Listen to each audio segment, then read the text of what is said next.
menjelang siang. Bentar Mas, saya ini lagi double Zoom. Oke, ketemu lagi kita di pertemuan setelah UTS ini ya.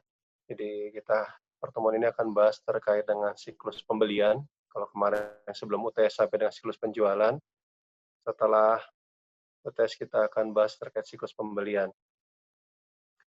Mudah-mudahan pagi menjelang siang ini semua teman-teman dalam keadaan sehat ya, karena hari ini sehatnya jadi penting nih ya. Kondisi pandemi COVID yang semakin meningkat ya, mudah-mudahan teman-teman tetap menerapkan protokol kesehatan ya, menerapkan 3M ya, dan juga selalu melakukan aktivitas yang bisa menjaga kesehatan ya, olahraga, tidur yang cukup dan lain-lain seperti itu. Selanjutnya terkait dengan pembahasan hari ini kita bahas dengan terkait siklus pembelian, nanti juga ada presentasi ya terkait tugas kelompok, nanti silakan mau volunteer siapa atau nanti saya tunjuk silakan aja, seperti itu. Suara saya jelas ya, Mas Ulum ya? Jelas, Pak. Jelas, Pak. Oh, jelas ya? Soalnya kadang-kadang di sini sinyalnya sering ini, unstable. Oke, terus UTS gimana? Saya belum selesai meriksanya. Ini Desember kerjaan saya lagi banyak banget, lagi full bener, lagi hektik bener nih. Jadi belum sempat selesai. Apalagi meriksa sekarang kalau dulu kan meriksa ke kertas ya, mungkin bagi saya meriksa di kertas lebih cepat ya, dibandingkan meriksa dari PDF. Itu butuh waktu baca, kedua juga selain itu faktor tulisannya, ada beberapa teman-teman yang scan-nya agak nggak terlalu bagus ya. Saya nggak tahu, kemarin juga ada teman yang komplain ya, ketika dikirim bagus, ketika ini terkirim nggak bagus gitu ya, saya nggak tahu seperti apa tadi kemarin masalahnya ya. Itu aja. Jadi gimana? Mudah-mudahan semuanya ini ya. Tapi ini aja, kalaupun nilainya nggak terlalu ini, tolong nanti di aktivitas ditingkatkan ya. Itu aja teman-teman. Ya. Aktivitas kan lumayan. Kalau di RPS itu aktivitas berapa persen? Ada yang udah baca RPS kan? 40, Pak. Ya, berapa? Siapa tadi? Joshua. Berapa Joshua? 40%, Pak. 40% ya. Jadi tolong ya nanti kalau yang kehadiran mungkin udah oke lah, atau kehadiran kan nggak butuh apa ya, cukup nanti absen di WA. Yang saya jadi pegangan di WA ya, ingat ya. Absen di WA yang jadi pegangan saya kan itu dokumentasi bagi saya. Itu yang nanti saya pindahkan ke rincian absensi, kertas kerja absensi. Kemudian nah ini terkait kuis ya. Kuis itu nanti kalau misalnya hasil kurang memuaskan, saya akan tambah tugas pribadi untuk nambah nilai kuisnya ya. Itu. Ada tugas kelompok sama individu. Nah ini, tugas kelompok sama individu itu dari tugas kelompok yang teman-teman kumpulkan sama individu kumpulkan sama dari presentasi ya, presentasi kelompok ya, seperti itu. Nah, sikap partisipasi belajar saya nggak bisa nilai nih. Ya kalau di kelas mungkin saya bisa merhatiin satu-satu. Kalau di sini kan kalau videonya mati ya udah, wassalam ya. Jadi saya ambil kebijakan sikap partisipasi belajar itu saya ambil dari aktivitas teman-teman ya, ketika nanya, ketika kan di kelompok juga ada yang presentasi ya, itu juga saya ambil juga yang presentasinya, yang per individunya ya, walaupun secara kelompok dapat nilai, tapi nanti individu ada juga seperti itu ya. Jadi tolong nanti lebih aktif aja di kelas ya, nanya, menjawab, memberi ini silakan ya. Kemudian ketika presentasi kelompok silakan yang nanya, yang menanggapi, yang apa semua tuh ada nilainya gitu. Saya catat di sini ya, seperti itu.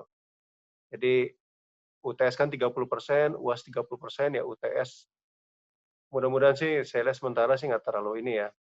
Tapi kalaupun nanti ada yang drop, tolong aktivitasnya dikencengin aja, diperkuat ya, seperti itu. Sama nanti UAS lebih baik lah, seperti itu ya. Oke, ada ini terkait UTS atau terkait pelajaran sebelumnya, mata kuliah sebelumnya, silakan, ada tanggapan.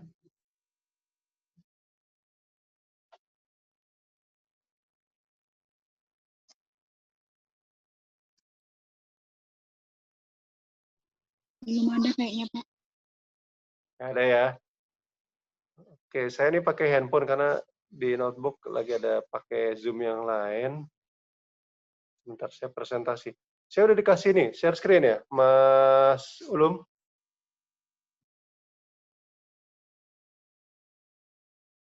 Udah, Pak. Mas Ulum,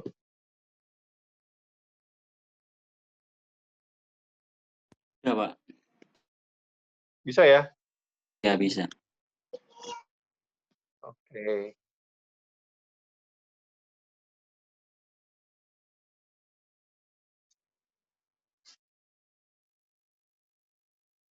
Bentar ya, saya share screen dulu.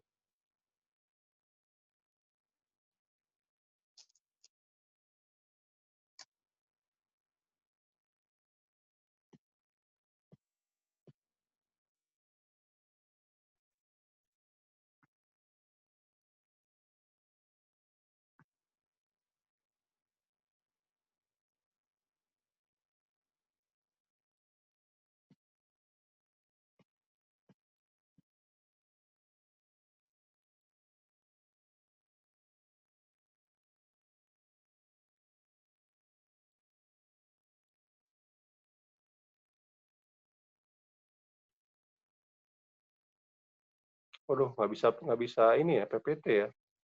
Kalau dari handphone. Bentar, bentar.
Sudah terlihat ya, teman-teman?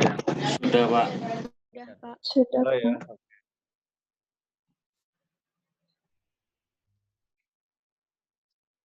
Baik, saya akan sampaikan dulu, nanti saya jelaskan terkait siklus akuisisi ya dan pembelian.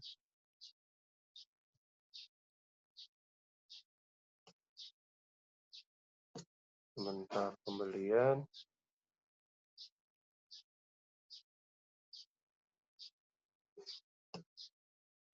Oke, di slide ini sebenarnya ada untuk slide 2 pertemuan ya, Mas Mbak semua. Jadi pertama itu kita bahas terkait dengan pembelian, kedua yang terkait dengan apa namanya perolehan aset tetap dan beban ya, biaya ya seperti itu.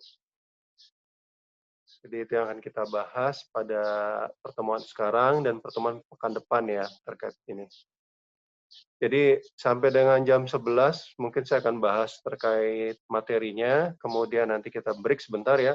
Setelah itu ada presentasi kelompok ya terkait dengan tugas utang usaha ya, siklus utang usaha, siklus pembelian lah, siklus pembelian dan utang usaha. Seperti itu. Oke, kita lanjut aja langsung ke materinya. Jadi mungkin ada pertanyaan dari teman-teman, pasti akan timbul pertanyaan juga ya. Ini sebenarnya siklus pembelian atau akuisisi? Nah ini, ya kan. Jadi di Aaron's, kalau kemarin kan kita penjualan dan piutang usaha ya. Jadi penjualan itu penerimaan karena penerimaan terbesar pasti dari penjualan seperti itu. Nah, kalau dari pinjaman dia kan terpisah. ada capital acquisition, nanti kita bahas ya di pertemuan lainnya terkait capital, modal, dan pinjaman.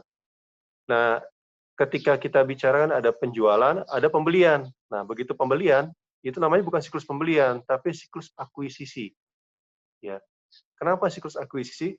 Karena kita berangkat dari pembayaran kasnya, pengeluaran kasnya. Ya.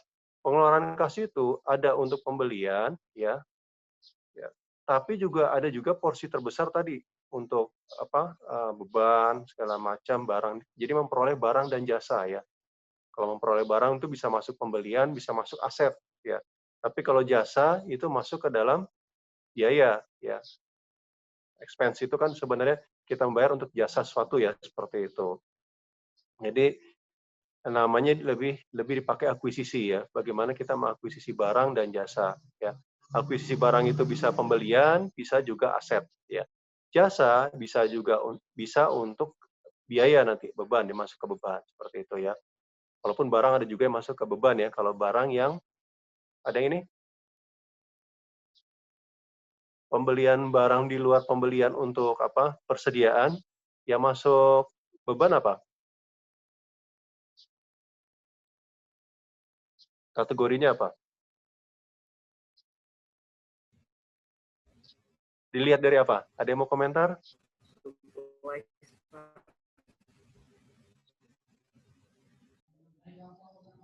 Apa, Mas? Suaranya nggak jelas.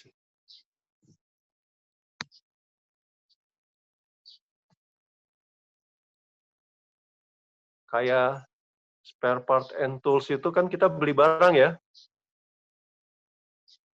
Masuk ke aset atau beban?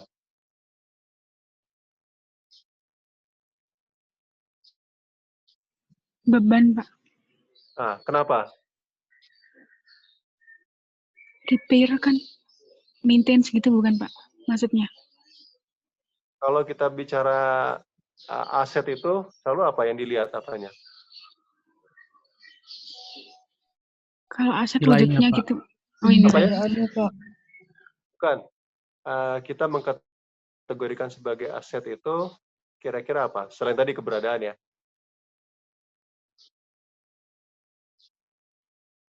Masa apa? Masa manfaat. Betul. Itu masa manfaatnya hanya setahun, ya. Dia itu dikategorikan sebagai aset atau beban? Beban, Pak. Kurang dari setahun. Beban, Pak. Dari 1 tahun. Beban. Kalau dia lebih dari setahun, itu masuk ke dalam aset, ya. Aset. Jadi ini ya, nanti kita akuisisi itu ada akuisisi barang ini dalam konteks yang luas ya jadinya. Barang itu bisa di aset, bisa jadi beban, bisa juga jadi persediaan seperti itu. Demikian juga jasa, ya. Jasa itu nanti ada yang masuk beban, ya. Beban sendiri nanti ada yang masuk ke harga pokok, ada yang masuk ke apa lagi? Kalau ingat komponen laporan laba rugi? Operating, Bu. Ya, operasional ya.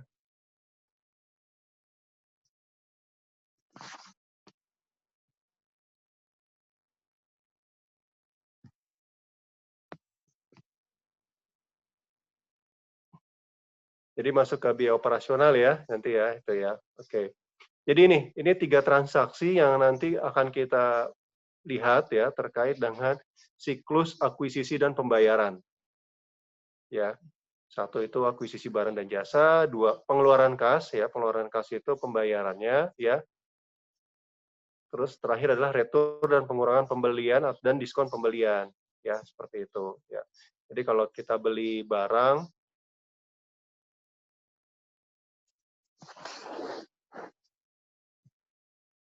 cukup, Les, langsung aja ditutup ya.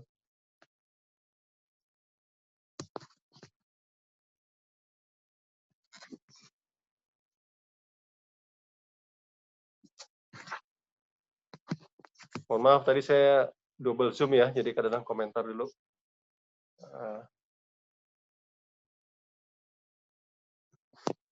Nah, ini ada tujuan dari audit dari siklus akuisisi ya dan pembayaran ya.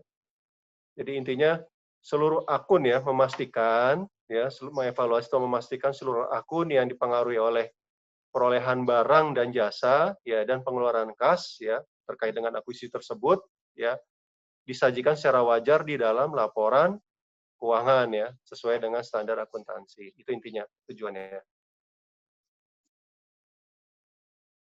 Ini ada akun-akunnya ya. Tolong nanti diperhatikan ya kalau pertanyaan itu siklus pembelian, kita fokus di siklus pembelian aja, ya kan? Tapi kalau kita bicara siklus akuisisi, nanti itu lebih luas lagi. Ya, seperti itu ya, tolong teman-teman perhatikan. Kalau kita bicara akuisisi itu adalah barang dan jasa. Ya, tapi kalau pembelian mungkin hanya pembelian terkait dengan pembelian persediaan. Ya, seperti itu. Nah, ini ada akun-akunnya ya. Yang jelas ada pertama itu ada kas ya, karena kita bicara seluruh akuisisi itu, seluruh perolehan itu harus dibayar. Ya, seperti itu. Makanya ada pengeluaran kas ya. Nanti dari situ yang terkaitnya adalah utang usaha ya, karena ketika kita beli itu ada yang beli cash, ada beli yang via kredit ya. Kalau dia beli cash langsung dibayar langsung ya. Tapi kalau dia dibeli secara kredit itu melalui akun utang usaha ya. Nanti di situ utang usaha itu muncul dari pembelian bahan baku atau persediaan ya, pembelian bahan baku, bisa juga pembelian aset tadi yang saya sampaikan ya, properti, pabrik, peralatan ya segala macam ya, kendaraan ya yang seluruhnya manfaatnya itu lebih dari setahun ya, ingat ya. Kemudian terakhir nanti adalah terkait dengan beban dibayar di muka ya. Pembelian beban itu muncul di utang, pembayaran beban, ya. Beban itu biasanya terkait barang atau jasa ya. Itu juga muncul di utang usaha kalau secara kredit ya. Nanti dari situ dari pembelian ya nanti akan ada pembelian bahan baku, terutama ada retur ya, ada pengurangan pembelian segala macam. Mungkin udah saya bahas waktu di penjualan, hampir sama aja ya. Kalau kita bicara retur sama diskon, kembali ke definisi ketika kita bahas di penjualan. Ada pengembalian barang dijual sales ya, sama ada diskon dari sales ya, seperti itu. Sebentar ya, Mas.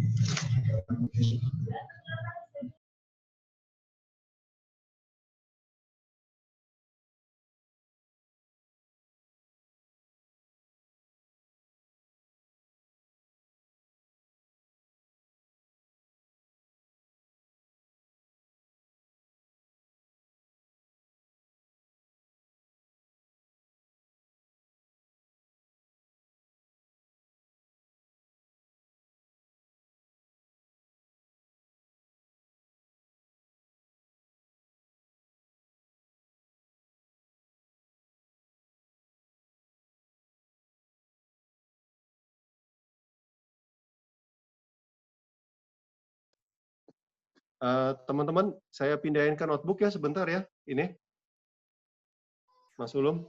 Baik, Pak. Ini tadi dipakai, udah selesai sih meeting Zoom-nya. Bentar ya. Ini saya close dulu ya.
Oke, mau gabung lagi. Bentar, saya share screen dulu ya.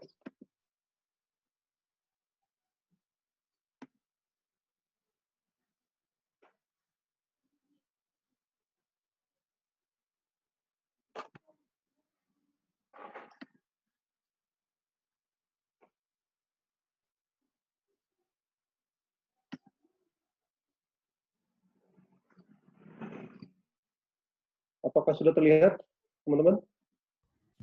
Sudah, Pak. Sudah, Pak. Sudah, Pak.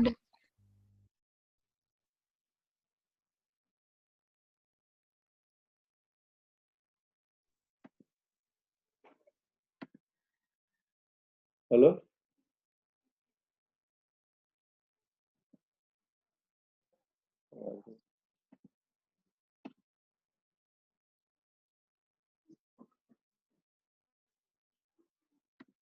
Bentar.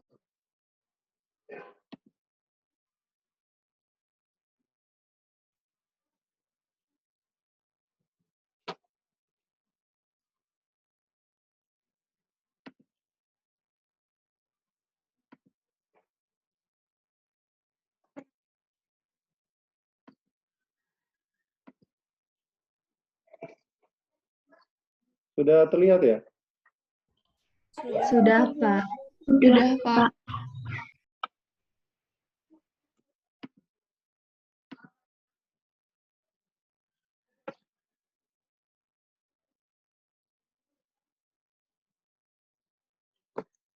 Halo, halo? Sudah terlihat? Sudah, Pak. Sudah, Pak.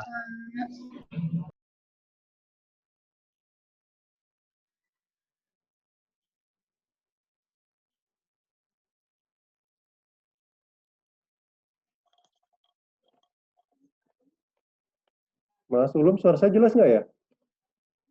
Jelas, Pak.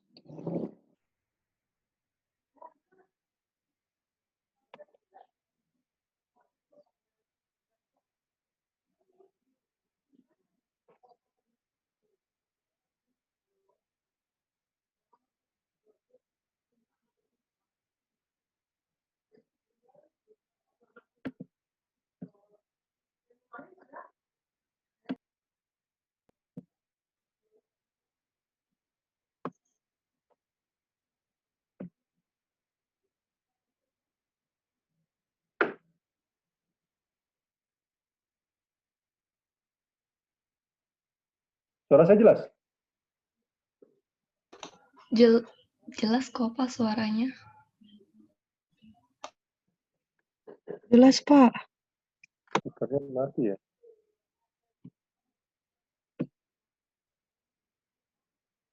Speaker saya mati.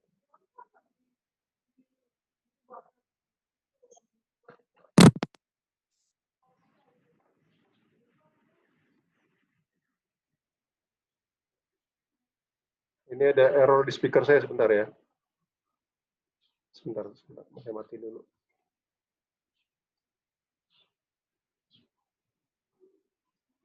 Suara saya jelas ya? Halo? Jelas, Pak. Jelas, Pak. Ini Jelas, Pak. speakernya error kayaknya. Oke, terima kasih. Ini kita, slide-nya kelihatan kan ya? Jelas ya?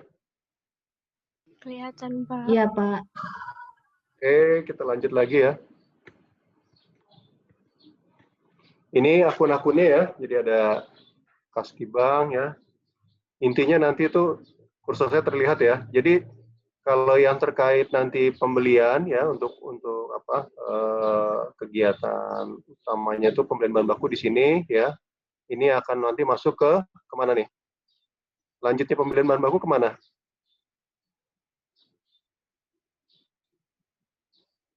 Halo? Kalau kita beli bahan baku, lanjutnya kemana? Ke siklus apa? Siklus pembelian, Pak. Nah, ini kan pembeliannya. Dari pembelian, beli bahan baku, habis itu dia apa? Persediaan. Ah, persediaan, ini kan disimpan. Ya. Jadi masuk ke persediaan. Nanti di persediaan itu, kita akan bahas tuh. Di persediaan itu kan ada, kalau komponen harga pokok itu, ya apa aja? Ada bahan baku, terus apa lagi? Di persediaan apa aja? Persediaan bahan baku, persediaan apa lagi?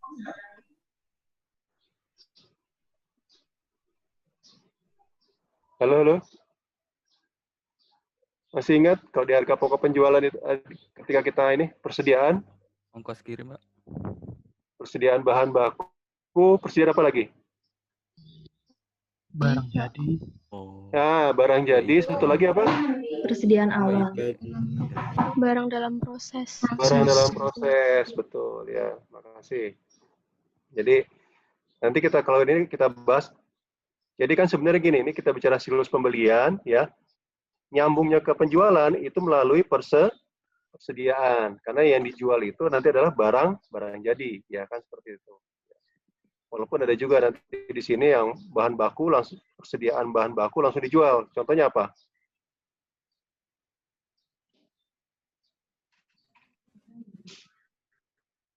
Toko ya, retail ya, misalnya supermarket, dia kan nggak ngolah lagi kan, ya beli barang langsung dijual aja seperti itu. Tapi kalau pabrik, pasti dia beli bahan baku, nanti diolah dalam pabrik ya, begitu di cut off nanti ada terbagi tuh. Kalau ya dia belum selesai masuk dalam barang dalam proses atau work in process ya. Kalau dia sudah selesai masuk ke barang jadi ya. Itu nanti di siklus persediaan ya. Oke. Nah, ini ada terkait dengan apa? Akun-akunnya ya. Akuisisi barang dan jasa itu ada beban manufaktur ya. Ini semuanya ini masuk di apa namanya? Kalau istilahnya apa? Di cost accounting? COGM bukan, Pak? Manufacturing cost itu masuknya di overhead cost ya nanti ya. Ya kan? Karena persediaan barang jadi itu kalau di pabrik itu kan terdiri dari nilai bahan baku ya, bahan bakunya plus dengan biaya-biaya kan. Ya, segala macam. Terus ada terkait dengan beban penjualan, ya kan? Ada komisi, beban perjalanan, beban pengiriman, ya. Terus ada terkait dengan beban administrasi, ya, seperti itu. Ini akan kita bahas nanti di pertemuan pekan depan, ya. Ini semua beban. Ini transaksinya ya, transaksi ada nanti terkait persediaan. Kalau pembelian tadi masih ingat ya, ketika kita beli bahan baku akan masuk ke persediaan, ya kan? Persediaan bahan baku tentu saja ya. Nanti kalau kita beli aset akan masuk di aset tetap ya kan. Kalau ini aset manfaatnya lebih dari setahun ya. Terus ada beban dibayar di muka ya kan untuk biaya-biaya yang kita bayar duluan ya. Tapi jasanya belum kita terima ya atau barangnya belum kita terima ya. Ada sewa guna usaha, ada utang dagang, ada beban manufaktur yang tadi kita bahas ya. Ini masuk ke overhead ya. Nanti masuk ke komponen persediaan juga, persediaan barang jadi itu intinya kan dari bahan baku ditambah dengan beban manufaktur ya. Ada beban penjualan sama administrasi ya. Fungsinya ada pemrosesan ya, nanti ada pesanan pembelian ya. Jadi dari awal itu ketika kita mau beli, mau akuisisi itu ada prosesnya ya, pemesanan, kemudian penerimaan barang jasa sama pengakuan hutang kalau dia secara kredit. Kalau dia secara cash berarti langsung dibayar cash ya. Ini dokumennya. Ini penting ya nanti kalau kita bicara terkait flow-nya itu ya. Misalnya dari awal permintaan pembelian ya atau purchase order ya. Kita buat pesanan pembeliannya, kemudian ada laporan penerimaan ya. Ketika barang diterima, ada invoice dari vendor dari pihak yang memberikan barang atau jasa ya. Kalau dia barang dikembalikan ada memo debit ya dari barangnya, terus voucher ya. Voucher ini untuk untuk pembayarannya nanti transaksi akuisisi ada jurnalnya ya. Terus ada berkas utama utang dagang ya, ada neraca saldo sama laporan vendor ya. Terus terkait pengeluaran kas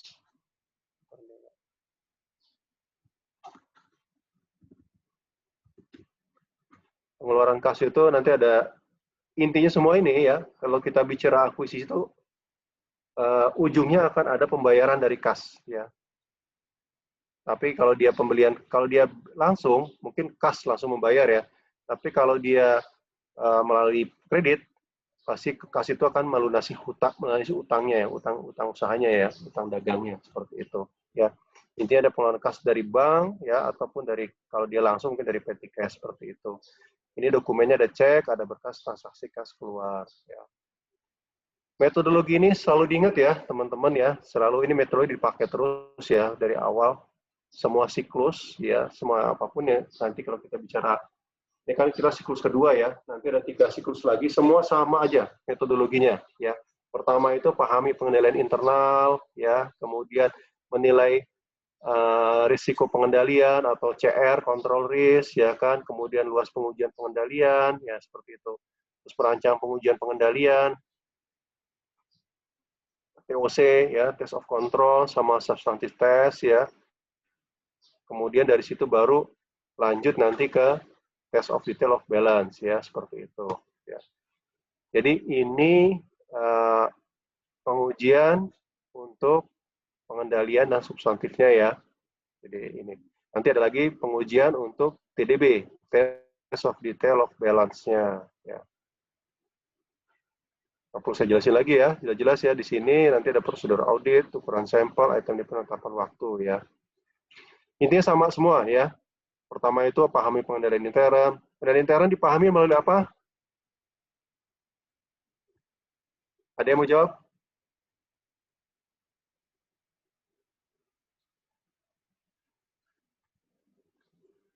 Silahkan. Ada 3 itu. Apa aja? Test of control, Pak. Ya.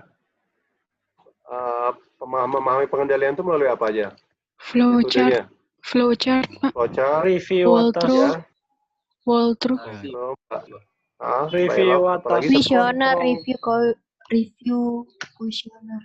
internal control questionnaire. ICQ ya, internal control questionnaire. Oke, makasih Mbak Elo. 2.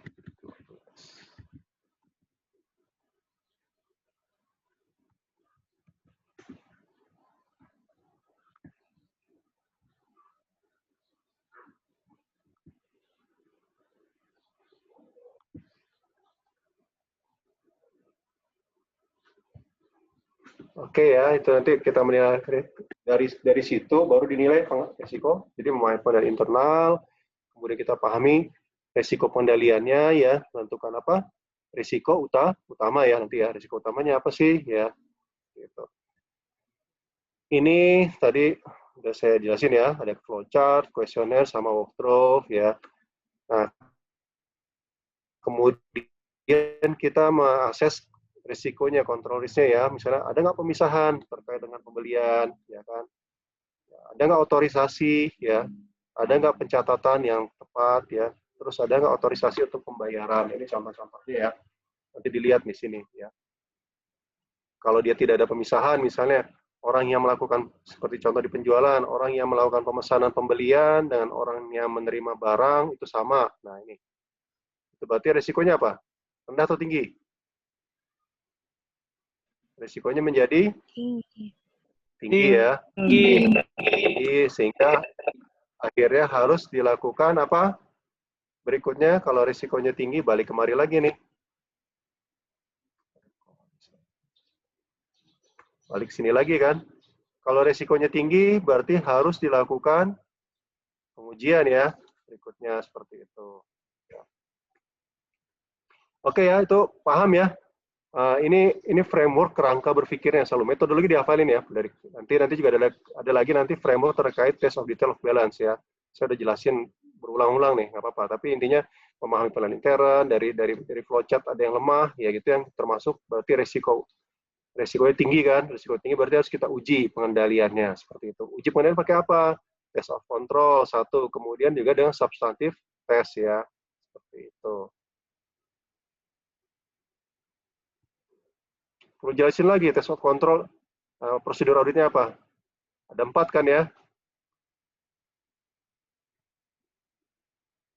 Nanti diulang-ulang terus, waktunya habis.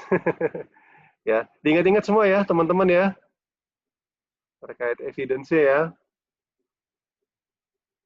Oke, ini Yang jelas, ini selalu diulang-ulang lagi ya, terkait test of control ini, yang jelas dia harus mengevaluasi cost benefit-nya ya. Misalnya tadi kalau perlu melakukan pengujian, apakah perlu diuji seluruhnya ya, atau cukup dengan tadi ya, key internal control saja ya. Pengendalian kuncinya aja yang perlu dilihat dan dilihat kelemahannya ya, dan mengakses control risk-nya ya. Gitu.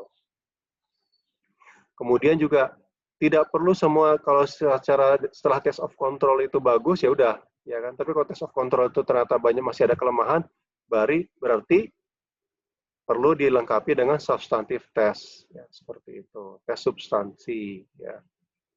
Itu aja intinya, logikanya seperti itu mengalirnya ya. Kalau ada yang kurang jelas tanya aja ya, jangan ini kalau udah pas ujian nanti repot atau pas quiz. Ya, ini contohnya terkait merancang pengujian pengendalian ya. Kembali lagi ya kepada tujuan ininya ya. Ada keterjadian, kelengkapan, keakuratan sama klasifikasi. Pokoknya ini diingat terus ya. Teman-teman tolong ya, metodologi, tujuan audit ya, atau juga nanti ada tujuan asersi dari manajemennya, atau sekarang tujuan auditnya apa ya, tujuan auditnya terkait dengan kontrol ya, ujian pengendalian dan punya substansi ya. Jadi selalu apakah semua dicatat ya, konsisten ya, keterjadian ya, kelengkapan ya, transaksi yang ada semua sudah dicatat ya. Intinya nggak bolak-balik ya, masih ingat ya, keterjadian occurrence sama completeness bolak-balik aja, ya kan? Masih ingat? Ini pertemuan terakhir sebelum UTS nih, saya ulang-ulang lagi ya. Terus pencatatan akurat tuh lebih kepada nilainya nanti ya, seperti itu. Terus terakhir adalah klasifikasi ya. Nanti klasifikasi sama cut-off harus bisa dibedakan juga nih, ya. Oke ya. Ini terkait terus juga ini kan terkait akuisisi ya. Ini akuisisi sekarang terkait dengan pengeluaran kasnya ya. Tadi kan saya sudah sampaikan ya, kalau penerimaan kas itu lebih mudah, dia hanya terkait dengan satu siklus penjualan sebagian besar. Yang lainnya biasa terkait dengan siklus modal dan pinjaman ya. Nanti misalnya terima kas terbesar itu hanya pasti terbesar dari penjualan, yang lainnya paling tadi bisa jadi dari penambahan modal, penerimaan pinjaman, ya seperti itu. Ya. Tapi kalau kita bicara pengeluaran kas, itu banyak jenisnya, itemnya lebih banyak. Dia bisa jadi beli bahan baku, ya, untuk persediaan, bisa jadi tadi untuk membeli aset, ya, bisa jadi untuk sebagai beban tadi, ya, untuk akuisisi barang atau jasa, ya, seperti itu. Ya, jadi ini lebih luas, makanya ketika pengujiannya lebih rumit, ya. Kita harus tahu nih pengeluaran kas ini untuk apa sih, kategorinya apa, ya, akun terkaitnya apa. Kalau tadi kan kalau penerimaan kas lebih mudah deh, ya, akun terkaitnya hanya terkait dengan apa? Kalau penjualan, penerimaan kas, akun utamanya apa? Piutang usaha. Ada yang mau jawab? Piutang kas. Piutang, Mas Zaki ya? Iya. Piutang usaha, betul, ya. Akun utama cuma dari itu, ya. Piutang usaha pun bisa ditrace dengan mudah ke penjualan, ya. Seperti itu. Jadi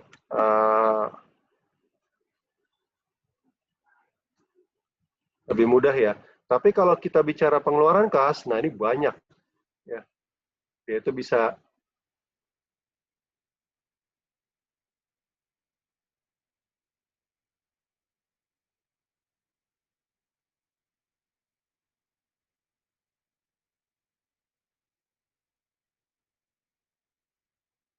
pengujian harus hati-hati nih di sini ya. Tapi memang kalau untuk gaji kan sudah masuk di siklus gaji nanti kita akan bahas pertemuan berikutnya lah setelah kedepannya 3 pekan ke depan kita akan bahas itu siklus gaji ya, pembayaran gaji.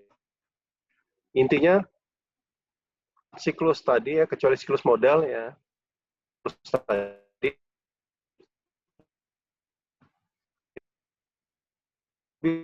banyak terkait dengan sehingga kalau begitu kira-kira pengendalian harus kuat atau gimana? Harus lebih kuat kan? Karena banyak itemnya yang terkaitnya ya. Kemudian ini yang menarik ya. biasanya pengujiannya ya itu dilakukan secara konkuren ya, secara bersamaan ya. Itu. Beda dengan gini, maksudnya gini nih. Kalau kita bicara penjualan itu lebih mudah mentrasirnya. Tapi jadi kita buat pengujian tersendiri pun nggak masalah ya. Tapi kalau kita bicara pengeluaran kas itu harus konkuren dengan item yang kita uji. Misalnya terkait akuisisi ya, harus secara bersamaan tuh. Ya. Beda kalau tadi, kalau di penjualan bisa kita pisah nggak masalah. Seperti itu ya. Ini merancang pengujiannya ya, identifikasi biasa aja, hampir sama semua ya. Pertama itu terkait dengan apa saldo rinci ya, test of details of balance ya, ingat ya. Utang usaha, kalau ini kan masih desain yang kontrol, ini udah kita bicara pengujian terkait rincian saldo ya. TODB, test of detail of balance ya, TODOB yang TODB lah. Ya. Jadi sama, ini identifikasi risiko bisnis yang pengaruhi utang usaha ya, kemudian juga salah saji yang apa toleransi, risiko inherent usaha ya. Kemudian juga risiko pengendalian dan siklus akuisisi ya, seperti itu. Kemudian pengujian pengendalian ya. Ini apa namanya? Ini kan kita latihan nanti ya di tugas di buku Sukrisno Agus itu lebih banyak fokus di sini nih ya, terkait utang usaha ya. Karena balik lagi kemarin nih ya. Nanti ada namanya pembelian bahan baku segala macam itu di sini. Kan ada di utang dagang ya. Key ininya ya. Akun kuncinya ya seperti itu. Jadi fokus kita akan lebih banyak di utang usaha seperti itu.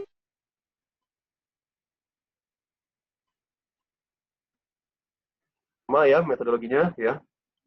Ada prosedur analitis ya. Prosedur analitis nggak perlu saya jelasin lagi ya. Dia membandingkan antara tadi ya secara komparasi atau dari atas ke bawah ya. Secara vertikal maupun horizontal ya pembandingannya.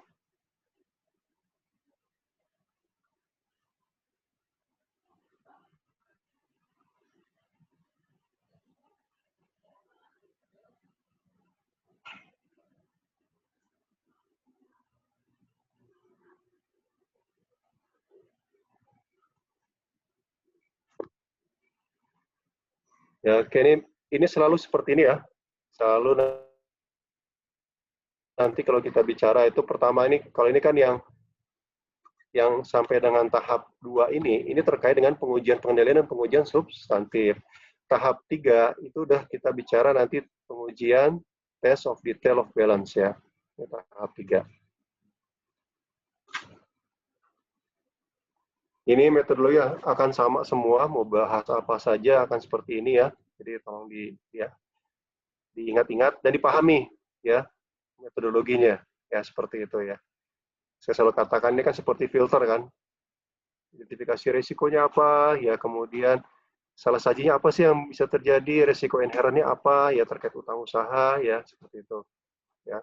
Kemudian baru kemudian kita bicara pengendaliannya ada nggak? Ya kan kalau kita bicara risiko baru ada pengendaliannya ya kan. Kemudian risiko pengendaliannya apa? Ya tadi balik ke depan lagi kan. Kemudian merancang pengendaliannya dari area-area yang tadi risiko utamanya itu ternyata ada kelemahan ya. Nggak mungkin semua risiko kita lihat, tapi risiko-risiko utamanya kita lihat ada kelemahan nggak? Kalau ada kelemahan kita merancang pengujian ya, baik pengujian pengendalian ya maupun juga pengujian substantif. Dari situ kemudian kita rancang lagi dari hasil sini, dari hasil tahap 2 ini, tahap 1, tahap 2, tahap 3, kita rancang pengujian utang usaha. Ya kan, tadi kan kita bisa jelasin di slide berikutnya, bisa menganalisis secara horizontal maupun vertikal. Ya kan, horizontal itu dibandingkan dengan tahun sebelumnya. Ya. Vertikal misalnya dibandingkan dengan komposisi di dalam pos-pos neraca seperti itu ya, pos-pos di akun-akun lainnya seperti itu contohnya. Baru kemudian dari situ kita lakukan pengujian test of detail of balance atas utang usaha ya, prosedur auditnya apa, sampelnya apa, item dipilih apa, dan penetapan waktunya. Teman waktu ini penting ya, karena tadi saya sering jelaskan ya kan, karena ada terkait dengan cut off ya, terkait dengan cut off-nya juga seperti itu. Ini prosedur analitis, kalau yang depan ini sudah dijelasin ya, prosedur analitis misalnya ini sama aja ya, saldonya dengan tahun sebelumnya dikomparasi. Apakah misalnya utang usaha ada peningkatan yang signifikan ya seperti itu ya, atau utang usaha ternyata ada penurunan yang signifikan, itu harus jadi perhatian ya. Misalnya ada kenaikan sampai 100%, nah itu harus jadi perhatian itu bagi auditor ya, karena ada kemungkinan salah saji kan ya, bisa ada salah saji, ada juga nanti kemungkinan di dalamnya mungkin ya ada salah dalam baik kesalahan penerapan standar segala macam. Tapi kalau kita bicara saldo itu pasti ada kemungkinan salah saji nih, karena kenaikannya nggak normal. Misalnya utang usaha naik 100% atau utang usaha turun sampai 50%, ya itu ada hal-hal yang tidak wajar biasanya ya kan. Kemudian juga terkait juga vendornya, non vendor, misalnya ada utang tapi tidak bisa ditelusuri siapa vendornya seperti itu. Karena kan selalu kita bicara, masih ingat kan saya jelasin mengenai master file ya, ada master file vendor, master file piutang. Master file itu selalu bicara siapa ya. Ada master file gaji, nanti kita bicara itu siapa, nama itu bicara nama pegawainya ya. Master file piutang itu bicara siapa pembelinya ya, customernya. Master file utang itu bicara siapa vendornya ya, siapa penjual pemasoknya kepada perusahaan, kepada auditi ya, seperti itu ya. Ya. Misalnya melihat utang yang tidak biasa dari daftar itu, misalnya ada satu vendor itu hutangnya sangat besar sekali ya. Atau misalnya kalau kecil nggak masalah, kalau kecil itu kan bisa jadi sudah dibayar ya, karena kita lihat kan ininya ya, pembelian itu bisa jadi kecil sekali nggak masalah. Tapi kalau ada pembelian sangat besar ya, bisa jadi misalnya saya pernah pengalaman menemui misalnya ada satu vendor itu melakukan pembelian sampai dengan 40% dari transaksi perusahaan gitu ya. Jadi dia itu kan ada dua kemungkinan. Pertama, transaksinya tidak wajar. Kedua, memang dia pemasok utama gitu ya kan. Ada hubungan afiliasi, hubungan istimewa. Nah, hubungan istimewa ini nanti apa pengaruhnya? Ada yang tahu nggak? Masih ingat nggak ketika kita bicara opini? Transaksi yang dipengaruhi hubungan istimewa itu akan mempengaruhi kan terhadap penilaian kewajaran seperti itu ya. Atau ada utang berbunga. Nah, utang berbunga ini harusnya terkait tadi ya kan, kita biasa bicara N30 ya. Ya. Tadi itu bagaimana kewajibannya ya, kewajiban terkait misalnya kalau belum dilunasi apa yang harus dilakukan, ada nggak kewajiban pengenaan sanksinya atau sanksi bunganya seperti itu ya. Ini sama ya, utang usaha individual ya. Nanti ada juga membandingkan, kalau tadi kan saldo utang secara keseluruhan, bisa juga nanti daftar saldo hutang 2 tahun ya. Misalnya, jadi itu kelihatan tuh vendornya, misalnya vendor A, B, C, D segala macam, kita bandingkan dengan tahun sebelumnya ya. Misalnya ada yang peningkatan signifikan atau misalnya ada yang tetap ya. Kalaupun tetap itu, misalnya itu perlu dicurigai nggak tuh? Dianalisis nggak kalau tetap saja? Jumlahnya persis gitu. Ada yang pendapat nggak? Atau nggak masalah, kalau tetap nggak masalah nih? Ada yang mau komen? Perlu kayaknya, Pak. Ya, perlu atau harus? Perlu. Harus. Oh ya. Soalnya nggak mungkin sama Ya. gitu. Iya, itu betul. Key-nya di situ. Kalau rupiahnya sama persis, berarti utang itu dari tahun lalu sampai udah 2 tahun nggak dibayar kan? Gitu kan? 2 tahun nggak dibayar, secara logika, misalnya gini, ternyata kondisi perusahaan bagus gitu ya, dia sehat. Berarti apa? Bisa jadi, resikonya apa kira-kira? Ayo, saya pengen tahu, teman-teman nih. Kira-kira resikonya apa aja tuh?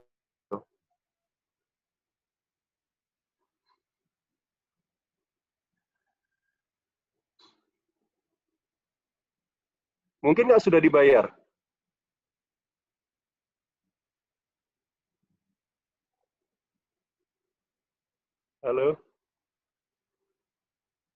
Apa kira-kira kalau misalnya ada utang yang sudah tahun lalu ada gitu saldonya, sekarang tahun ini ada lagi saldonya tepat persis ya.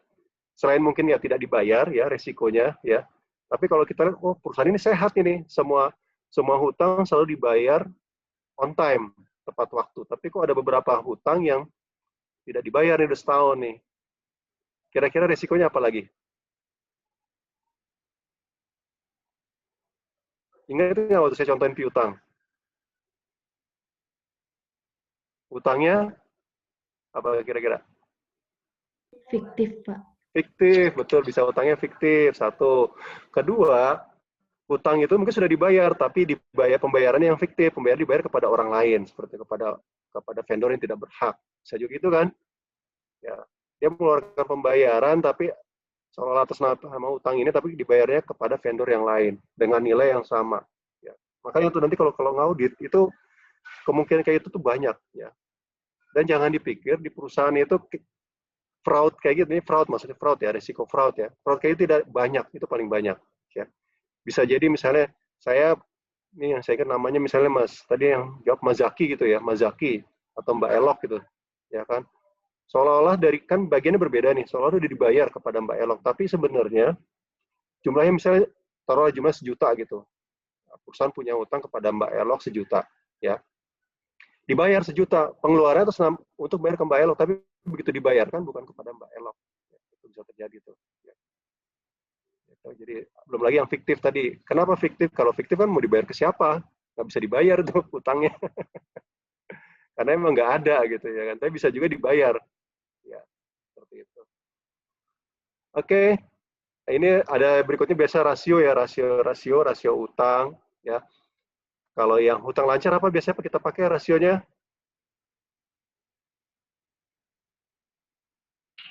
Current ratio, Pak. Current rasio ya, nanti ada juga rasio terkait dengan pembayaran utang ada juga kan ya. Seperti itu nanti. Ini jelas current ratio ya, nanti ada juga utang usaha dengan kewajiban lancar ya, seperti itu. Oke ya, ini pengujian. Nah, ini yang penting juga nih, ya kan? Kewajiban setelah periode ya, subsequent. Sebenarnya ini out of period liability test ya, kejadian setelah tanggal neraca sebenarnya, ya kan? Ini penting ya, karena selalu ketika pembayaran itu ada apa namanya? Ada time difference ya, beda waktunya kan. Sudah dibayar ya kan, tapi belum diterima oleh si vendor seperti itu ya kan. Jadi kemudian barang sudah diterima tapi belum dibayar. Jadi sama dengan penjualan lah ya, masalah cut off ini ya. Makanya yang penting itu nanti kalau dulu waktu penjualan itu kan ada laporan ya dari masing-masing customer ya, monthly statement namanya ya. Nah di sini juga kita nanti mengirimkan tuh monthly statement ya ke vendor.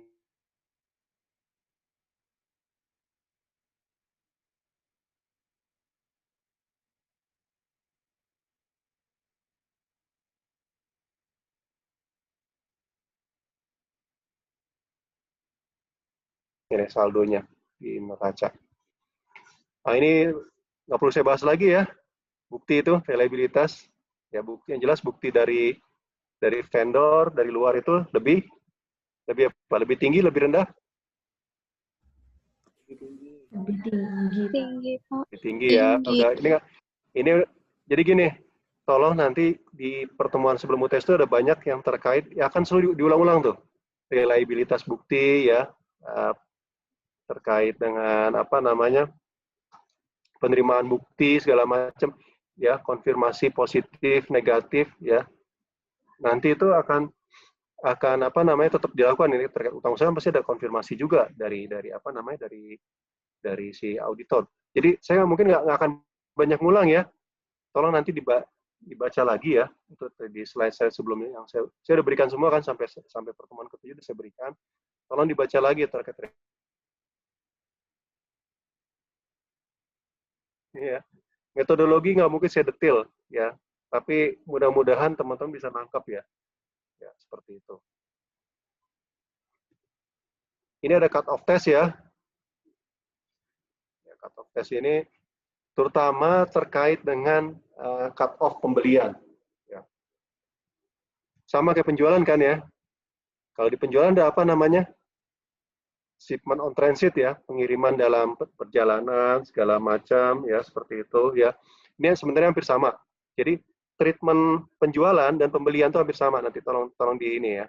Jadi terkait misalnya inventory in transit ya, atau misalnya barang misalnya bisa juga kan terkait beban, misalnya dia beli spare part masih transit, masih dalam pengiriman, seperti itu ya. Sudah dibayar tapi masih dikirim ya kan, sudah dikirim tapi belum dibayar. Nah ini cut off seperti itu tolong diperhatikan, sama seperti penjualan ya.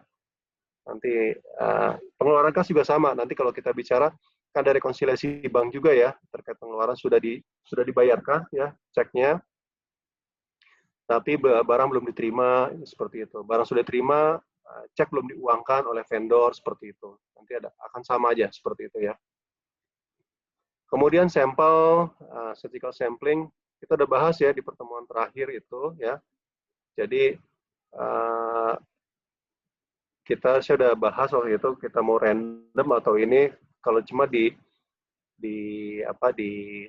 audit kita kan lebih banyak pakai judgment ya.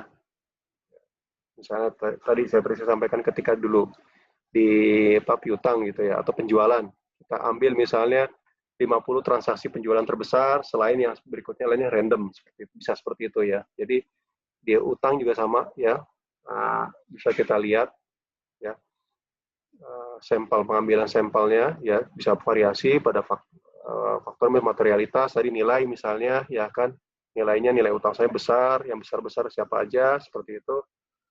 Terus utangnya masih belum dibayarkan, belum dilunasi ya. Utang beredar itu maksudnya outstanding ya. Outstanding utangnya masih outstanding, itu juga dilihat ya, yang masih besar semana ya. Kemudian juga risiko pengendaliannya ya. Kalau risiko pengendaliannya rendah, berarti sampelnya banyak atau kecil? Halo? Kecil, Pak. Kalau pengendaliannya bagus, sampelnya kan gitu ya. Kontrol risk itu berarti kan semakin tinggi risikonya, berarti pengendaliannya makin bagus atau makin jelek? Ada yang mau komen? Halo? Makin bagus, Pak. Kalau risikonya tinggi, risiko pengendalian tinggi, CR-nya tinggi, Buruk, Pak. ya. Resiko itu kan ini ya, kalau kita bahas balik lagi ke risiko. Definisi risiko itu adalah hal-hal yang dapat mengganggu pencapaian tujuan sebenarnya. Ya. Jadi kalau tadi risiko pengendalian itu kita berbicara mengenai hal-hal yang dapat mengganggu pengendalian. Jadi kalau risikonya tinggi, maka pengujiannya juga tinggi ya. Dan hasil tahun sebelumnya, hasil audit sebelumnya, kalau di tahun sebelumnya seperti apa, sampelnya kita pakai juga ya. Nah ini, statistical sampling ini, jadi gini, kalau di utang, itu lebih banyak nanti, banyak judgment di sini, banyak faktor yang kita pergunakan ketika menentukan sampel ya. Beda di account receivable ya, di piutang itu mungkin piutang itu kan lebih lebih sama ya ininya ya, karena kita menjual sebenarnya, menjual itu orang mau beli ya. Tapi kalau ini kita terkait dengan mengeluarkan kas ya, jadi kita harus hati-hati ya. Intinya terkait pengeluaran kas ini resikonya lebih dianggap lebih tinggi ya, makanya penentuan samplingnya juga agak lebih banyak faktor-faktor supaya apa, hasilnya lebih akurat seperti itu ya. Nah ini kalau tadi saya selalu sama ya, terkait dengan akuisisi ya, selalu kuncinya itu di utang usaha ya. Ini pengujiannya kalau kas, kalau intinya kan gini ya, pengujian itu ada pengujian transaction ya, tujuannya transaction related ya, masih ingat kan ya, sama ini apa? Saldo. Balance, Pak. Saldo, Ya, Pak. balance related ya. Jadi selalu kan kalau terkait transaksi, misalnya pengujian pengendalian itu di level transaksi kita lihat. Jadi pengujiannya transaksi-transaksi, ya kan? Apakah seluruh misalnya kita ikuti tuh, kalau misalnya terkait pembelian, apakah ada purchase order-nya, ya, ada autorisasinya, itu per transaksi. Ya. Ya, tapi kalau kita bicara nanti di sini balance itu kita bicara dengan saldonya ya. Yang saldonya di sini adalah tentu saja kita nggak ambil kas ya, saldo kas, karena saldo kas ini kan banyak, tidak hanya dari akuisisi kan ya. Jadi makanya kita tidak termasuk dalam pengujian. Yang kita uji adalah di sini nih. Ya. Saldo akhir dari utang usaha. Ini kan ada muncul di neraca. Inilah yang akan nanti tes detail of balance ya. Seperti itu. Kemudian juga beban. Ya. Beban ini kita lihat ya, saldonya berapa sih? Ya, beban akuisisi ya. Seperti itu. Persediaan nanti ada muncul sendiri ya. Seperti itu. Oke ya, jadi makanya kalau kita bicara akuisisi nanti kunci itu di sini nih. Di saldo utang usaha ya. Makanya di Sukresno Agus itu kita nanti bahas dua hal. Pertama itu utang usaha, dan kedua terkait beban ya. Baik aset tetap dan beban ya. Ini udah jelas ya. Intinya kalau transaksi ya tadi kita ikuti flow transaksinya aja, ya kan? Ya. Ada beban atau akuisisi nanti muncul di utang usaha terus dibayar oleh kas ya. Ini pengujiannya adalah pengujian transaksi. Tujuan audit transaksi ya, ingat ya. Jadi jangan kebolak-balik nanti ya. Di sini nah di auditnya tesnya apa? Dengan test of control, dengan substantive test dan prosedur analitis ya. Seperti itu. Kalau di sini saya ambil contoh satu deh ya. Kalau terkait utang usaha ya, prosedur analitis di sini apa nih di transaksi? Kalau di saldo kan tadi udah jelas ya, di saldo itu misalnya kalau utang usaha kita bandingkan saldo akhir tahun ini dengan tahun sebelumnya, seperti itu. Kalau di transaksi kira-kira apa? Ada masih contoh?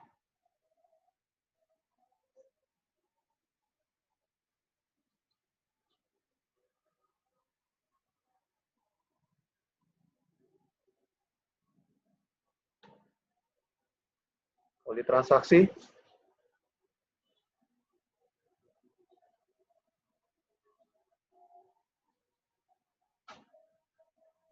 Ngecek salah ada yang mau komen? saji akunnya, Pak.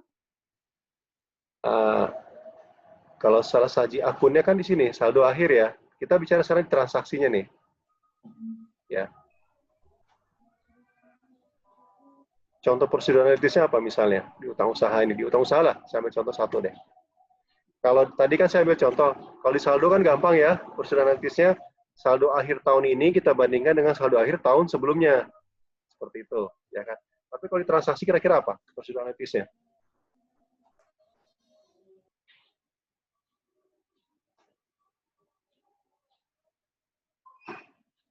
Per transaksi nih.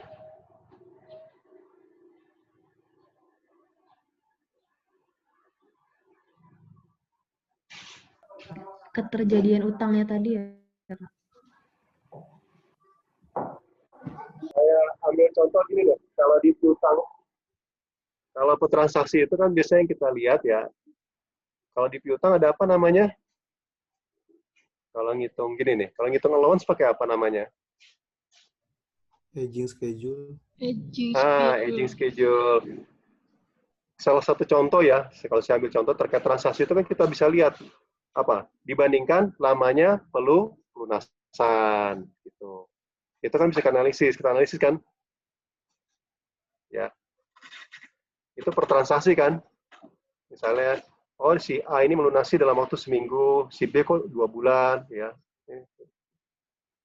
Jadi misalnya utang usaha kepada si A dilunasi seminggu, utang usaha kepada B dilunasi kok lebih lama lagi, seperti itu. Karena apa? Kalau dia sudah lunas di dalam transaksi ini, tidak akan muncul di saldo akhir. Gitu, ya. Itu contohnya. Ya. Ada lagi banyak yang lainnya. Ya. Itu yang bisa dilihat ya. Belum lagi kalau Karena dia kan bandingin.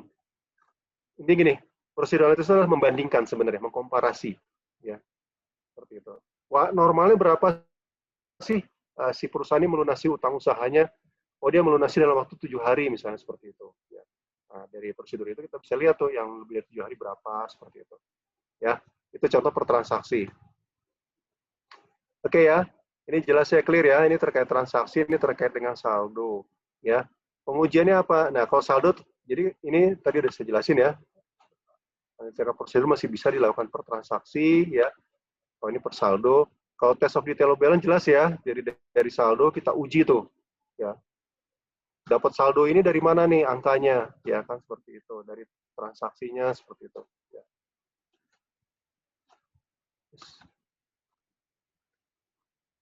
Ini untuk akuisisi aset ya. Jadi kalau tadi kan beban, sekarang aset ya. Aset itu ada di level transaksi, ada di level saldo ya, balance ya. Seperti sama aja ya. Kalau ini lebih mudah nih, kalau sebab apa? Kalau aset itu biasanya kan transaksinya sedikit, pembelian aset itu. Ya. Dan pada umumnya, kalau pembelian aset itu jumlahnya besar, transaksi sedikit. Jadi biasanya jarang disampel. Ya. Kalau kita pengujian aset itu, kalau di audit, ya biasanya kita uji keseluruhan. Ya. Kenapa? Biasanya jumlah transaksinya sedikit, tapi nilainya besar. Itu aja. Jadi biasanya kita uji benar-benar di sini. Ya. Beda dengan utang usaha. Kalau utang usaha ini kan transaksinya banyak, ya tadi ada yang besar, ada yang kecil. Jadi mungkin kita harus pakai sampling. Makanya tadi fokus tuh nanti di utang usaha ya. Nah ini tujuan audit ya. Masih ingat ya? Tujuan audit, ada tujuan audit untuk tujuan transaksi sama transaction related sama balance related ya. Nggak perlu dijelasin lagi ya. Ini detail tie-in berarti bisa disambungkan semua ya, misalnya dari akuisisi ya, dengan master file. Master file masih ingat ya, master file itu kita bicara siapa ya. Misalnya pembeliannya dari siapa nih, vendornya siapa, jelas di situ ya. Kemudian juga bisa di-trace sampai dari akuisisi sampai dengan ke master file ya. Bisa di-trace sampai dengan ke general ledger. Intinya kalau detail tie-in itu nyambung semua ya dari di pencatatannya. Sebenarnya nggak perlu jelasin lagi, existence jelas ya, keberadaan ya. Jadi ini ada yang jelas kalau aset bisa diperiksa ya segala macam. Completeness, existence sama completeness nanti ada kalau balance related occurrence ya. Existence acquisition dicatat ya, kalau ini semua dicatat, kalau ini kan apa yang dicatat ada gitu ya kan. Kalau ini yang terjadi dicatat gitu aja. Nggak usah ulang lagi sebenarnya. Akurasi terkait dengan nilai valuation-nya ya, jadi tepat ya, akurat ya. Akurat baik dari sudut waktu, dari uangnya, jumlahnya maupun dari waktunya ya, seperti itu. Klasifikasi jelas ya. Nanti ini klasifikasi ini penting menurut saya. Kenapa penting? Karena kalau kita bicara penjualan itu dikit klasifikasinya, ya. Tapi kalau kita bicara di akuisisi, teman-teman masih ingat tadi kan? Kalau kita bicara beban, banyak nggak tuh? Bebannya itu terbagi 3 besar kan? Beban terkait beban pabrik ya. Kalau ini manufacturing ya, yang nanti akan jadi overhead, jadi masuk ke persediaan barang jadi, ya di work in process ke barang jadi. Kemudian ada beban di administrasi, ada beban di penjualan, ya kan? Nah ini penting nih, ya. Saya ambil contoh, salah mengklasifikasi biaya itu akan dampaknya signifikan. Beda kalau penjualan kan, penjualan itu klasifikasinya mungkin lebih mudah ya. Tapi kalau di sini harus hati-hati, ya. Makanya di sini yang dicontohkan ini adalah manufacturing, ya. Misalnya terkait peralatan, ya. Saya ambil contoh peralatan. Peralatan itu dipergunakan untuk pabrik, tapi dipergunakan juga untuk administrasi, ya kan? Saya ambil contoh gini deh. Teman-teman ini kan belajar di intermediate ya. Misalnya kalau di gedung pabrik itu ditempati juga oleh bagian administrasi. Ya. Apakah penyusutannya seluruhnya dibebankan kepada manufacturing? Atau dibagi secara proporsional? Ada komen? Dibagi secara proporsional, Pak. Nah, iya. Kan nanti kalau kita bicara, ini di cost accounting ya? Cost accounting tingkat 2 dapatnya ya? Iya, Pak. Ya, di cost accounting itu kan belajar ya, terkait apa namanya, mana yang jadi beban pabrik, mana yang jadi beban beban penjualan, beban administrasi, segala macam ya, seperti itu. Nah, itu harus, makanya kalau kita bicara beban, itu klasifikasinya harus clear tuh. Ya. Sama kita dibeli aset, ternyata aset itu hanya manfaatnya kurang dari setahun. Berarti harusnya masuk ke beban, bukan masuk ke aset. Ya. Ini hati-hati nih. Ya. Tapi di sisi lain ada juga beban yang manfaatnya lebih dari setahun. Itu apa? Beban apa tuh? Masuk kategori apa jadinya? Beban yang lebih dari setahun. Beban tersebut diapakan? Kapitalisasi, Pak. Nah, dikapitalisasi. Jadi, makanya kalau kita bicara di sini, tolong nanti ya, klasifikasi terkait dengan siklus akuisisi ini sangat luas. Jadi, tadi ya, ini harus masuk beban pabrik, harus beban atau beban operasi, beban penjualan ya, seperti itu. Atau misalnya ada kendaraan yang dipergunakan untuk pabrik juga dipergunakan untuk transportasi pegawai, misalnya seperti itu. Itu harus jelas klasifikasinya ya. Jadi harus pembebanannya harus clear di sini ya. Jelas ya, mudah-mudahan ini kan ini apa namanya? Ini contoh nomor 3 nih ya, leasing. Leasing itu ada apa aja? Ada terbagi 2 kan? Terbagi apa aja? Sambil mereview intermediate ini. Satu lagi. Nah, ada operating list, ada financial list. Beda nggak? Beda, Pak.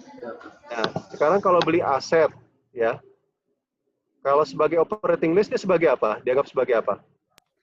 Beban. Ya, sewa biasa kan? Tapi kalau dia masuk financial list, itu harus apa? Harus dicatat sebagai utang dan Sebagai perolehan aset, ya kan? Gitu. Nah, ini beda, ya kan?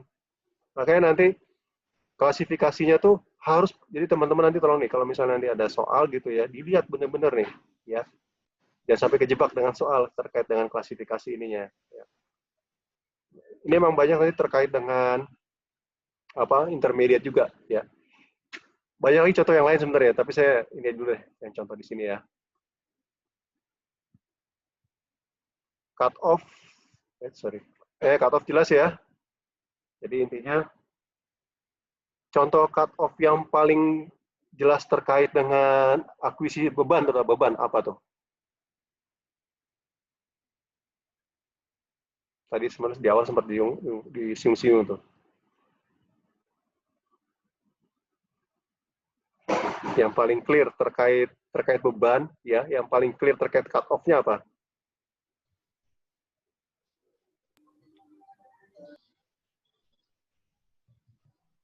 depresiasi, Pak. Ya, depresiasi itu, tapi depresiasi kan terkait aset ya. Ini terkait akuisisinya. Beban dibayar di muka. Dibayar di muka. Itu jelas cut off-nya kan? Ya, misalnya dia bayar bulan Juli untuk setahun, ya kan? Berarti yang dicatat hanya sebesar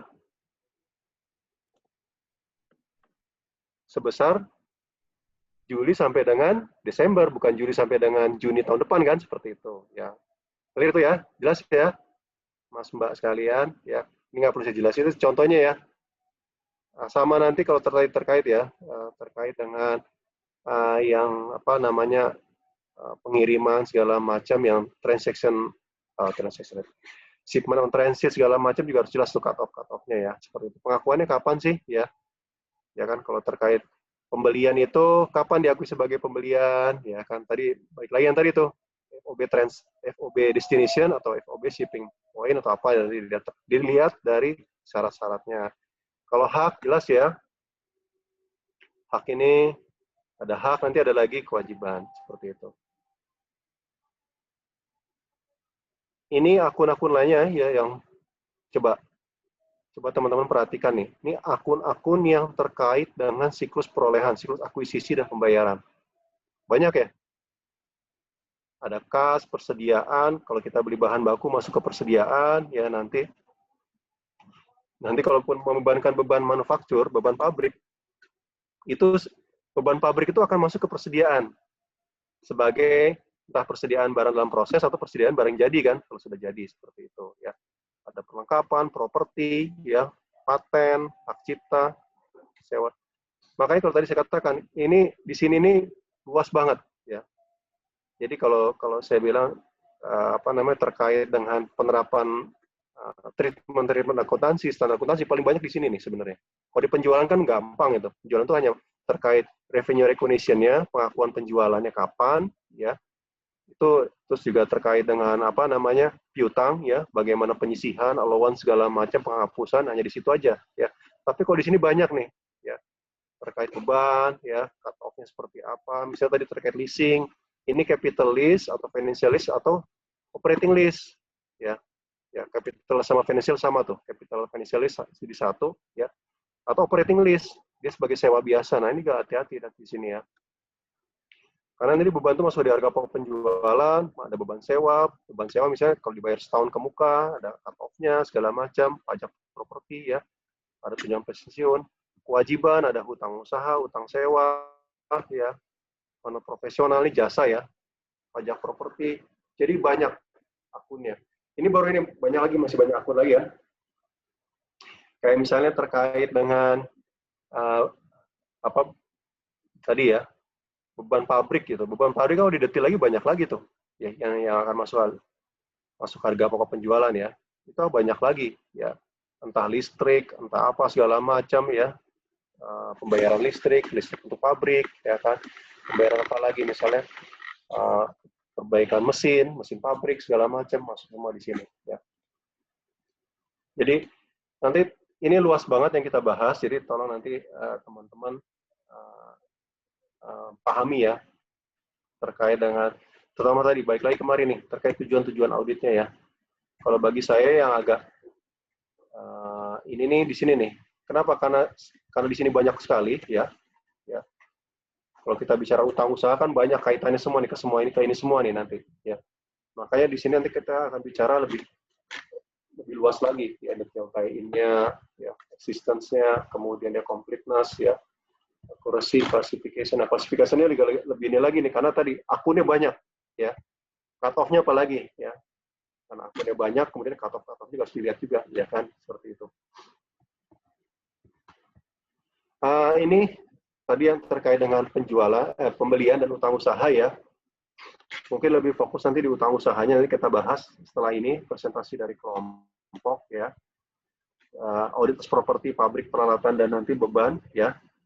Ini sebenarnya aset tetap sama ini yang akan kita bahas di pekan depan ya, seperti itu. Ada pertanyaan terkait utang usaha ini?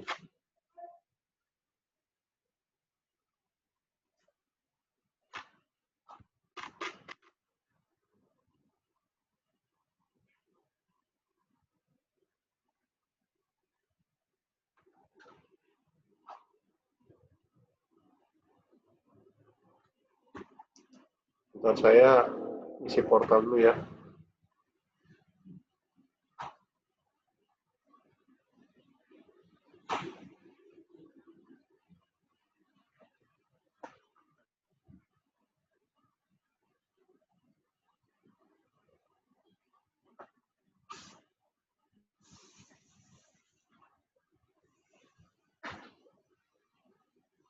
Ini akan kita bahas di pertemuan berikutnya ya. Ada pertanyaan?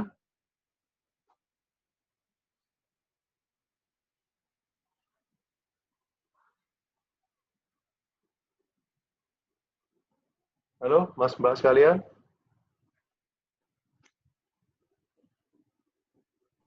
Belum, Pak. Mungkin. Udah jelas ya? Mudah-mudahan clear ya. Nanti kita bahas pas diskusi aja ya, diskusi di ininya. Kita break dulu nih, jam 12:05 sekarang, kita break 10 menit lah ya, sampai 15 menit, nanti 12 15 atau 12, paling lama 12 dulu kita mulai lagi untuk presentasi kelompok ya. Saya tawarkan ya, siapa kelompok yang mau presentasi? Kelompok Ada yang mau 3, ini? Pak. Kelompok 3 Oh, udah 3, ini. oke. Iya, Pak. Kelompok 3. Kelompok 3 ya? Iya, Baik, Pak. silakan. Kita break dulu ya, 10-15 menit untuk sholat dulu ya. Oke, saya close dulu. Break dulu ya.